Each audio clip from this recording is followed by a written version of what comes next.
दुल्हने जो ब्लैकमेल करे, लूटेन, मार भी डाले। यूपी के गोंडा में इस 27 दिसंबर को एक अजब-गजब चोरी का मामला सामने आया।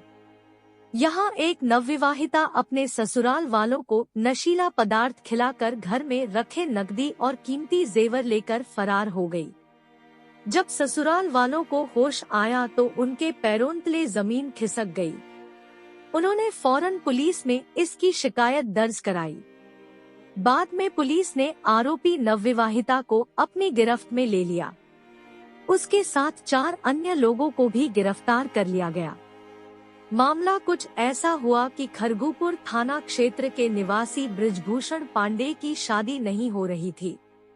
तब जोखू नाम के एक बिचौलिए ने लखीमपुर खीरी की शिवानी उर्फ गोमती देवी नाम की युवती से बीते 17 दिसंबर को धूमधाम से उसकी शादी करा दी। 21 दिसंबर को शादी वाले घर पर कुछ रीति रिवाजों से जुड़े कार्यक्रमों का आयोजन किया गया था। इस कार्यक्रम में नवविवाहिता शिवानी का तथाकथित भाई और दूसरे साथी भी शामिल हुए। अगली रात शिवानी ने अपने पति और उसके परिजनों को खाने में नशीला पदार्थ खिलाकर बेहोश कर दिया। फिर अपने साथियों के साथ मिलकर शादी का सामान और लाखों रुपए के जेवर लेकर फरार हो गई। बाद में पुलिस ने लुटेरी दुल्हन समेत उसके साथियों को गिरफ्तार कर लिया। आरोपियों के पास लूटे गए लाखों रुपए के जेवरात, घर के सामान और 350 टेबलेट नशीली गोलियां व एक मोबाइल फोन बरामद हुआ। इन ठगों ने पूछताछ में स्वीकार किया कि उनका एक संगठित गिरोह है जो रुपयों के लिए तरह-तरह के तरीके अपनाकर ऐसी घटनाओं को अंजाम दिया करते हैं। नवंबर 2023 में भी कानपुर पुलिस ने ऐसी ही एक लुटेरी दुल्हन को गिरफ्तार किया था। उसने पहले पति को तलाक दिए बिना 2 युवकों से शादी की और उन्हें लाखों की चपत लगा दी थी। शातिर महिला के शिकार हुए तीसरे पति ने महिला की असलियत जानने के बाद पुलिस से शिकायत की। यह महिला सरकारी नौकरी वालों को शिकार बनाती थी और फेसबुक पर दोस्ती का झांसा देकर शिकार को फंसाती थी।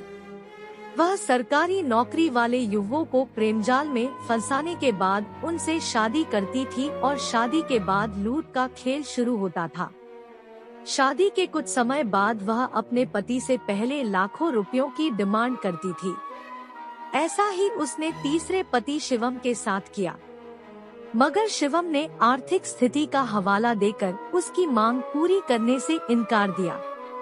तब उस महिला, जिसका नाम संगीता था, ने स्पाई कैमरे से शिवम के अश्लील वीडियो बनाए और रेप में फंसाने की धमकी देने लगी। इससे शिवम डर गया।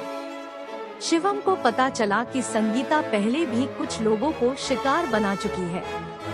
उसने मामले की शिकायत पुलिस से की। जांच में सामने आया कि संगीता की पहली शादी 2017 में आनंद बाबू नामक शख्स से हुई थी। संगीता ने नपुंसक बताकर बिना तलाक के पति को छोड़ दिया था।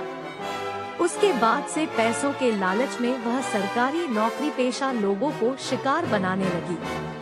फरवरी 2023 में अजमेर के रहने वाले अंकित की शादी गोरखपुर की रहने वाली गुड़िया से हुई थी। शादी से पहले दुल्हन के कथित परिवार वालों ने 80,000 रुपए नकद और कुछ पैसे ऑनलाइन ट्रांसफर कराए थे। इस शादी के बाद दोनों परिवारों के लोग बनारस से सटे चंदौली जिले के एक गेस्ट हाउस में रुके। शादी की सारी रस्में पूरी हो गई। विदाई का वक्त हुआ। अंकित ने विदाई कराई। उसे दुल्हन को लेकर अजमेर जाना था। सब ट्रेन में सवार हुए। ट्रेन में दुल्हन का एक परिचित भी बैठ गया। बनारस से कानपुर तक का सफर सही रहा। ट्रेन कानपुर पहुंची तो दुल्हन के इस परिचित छोटू ने अपनी पोटली खोली। छोटू की पोटली में नशा था। उसने अंकित और अंकित के घर वालों को चाय व नमकीन में नशीला पदार्थ मिलाकर बेहोश कर दिया। फिर सामान वगैरह लूटकर दुल्हन अपने साथी छोटू के साथ फरार हो गई। परिवार की बेहोशी टूटी तो उन्हें पूरा मामला समझ में आया और थाने में रिपोर्ट लिखाई गई। बाद में लुटेरी दुल्हन पुलिस की गिरफ्त में आई। इस युवती को दुल्हन बनने का इतना शौक था कि वह हर महीने एक दूल्हे को फंसाकर उससे शादी करती थी और उसके बाद माल लेकर अपने साथियों के साथ फरार हो जाती थी। दिसंबर 2022 में जयपुर पुलिस ने भी दिल्ली से एक लुटेरी दुल्हन को गिरफ्तार किया था, जिसने जुलाई 2022 में शादी की थी। शादी के बदले में दूल्हे के परिवार से 3 लाख रुपए लिए गए थे। शादी के एक हफ्ते बाद ही दुल्हन घर से गहने और 2 लाख रुपए लेकर फरार हो गई थी। पुलिस ने इस मामले में 2 लोगों को भी गिरफ्तार किया था, जिनका काम ही शादी के नाम पर लोगों को ठगना था। ठगी का एक सा ट्रेंड। इन सभी मामलों में ठगी का ट्रेंड लगभग एक जैसा रहा है। ठगों की पूरा गैंग होता है।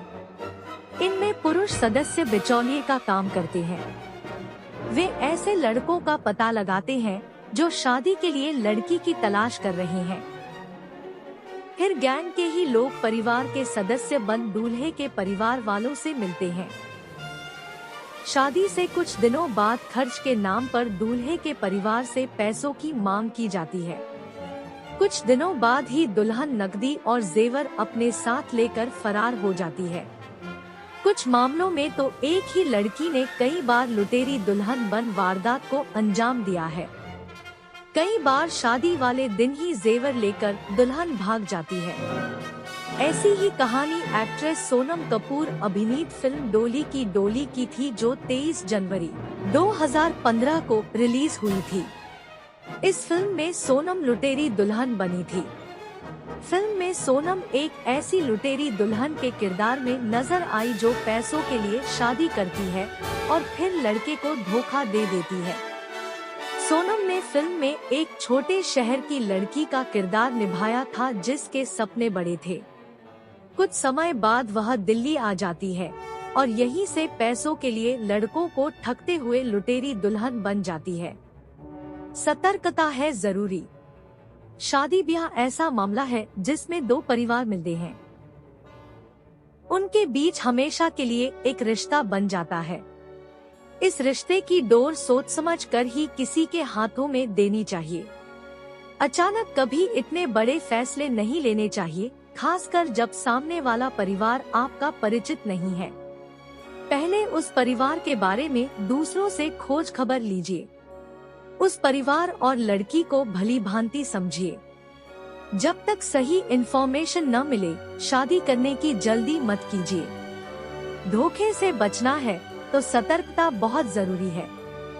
कोशिश तो यह करनी चाहिए कि किसी परिचित घर से ही रिश्ता जोड़े या ऐसे परिवार से जिसे आपका कोई जानने वाला पहले से जानता हो व्यक्ति को परखिए। उसके बाद ही शादी के लिए हाँ बोलिए।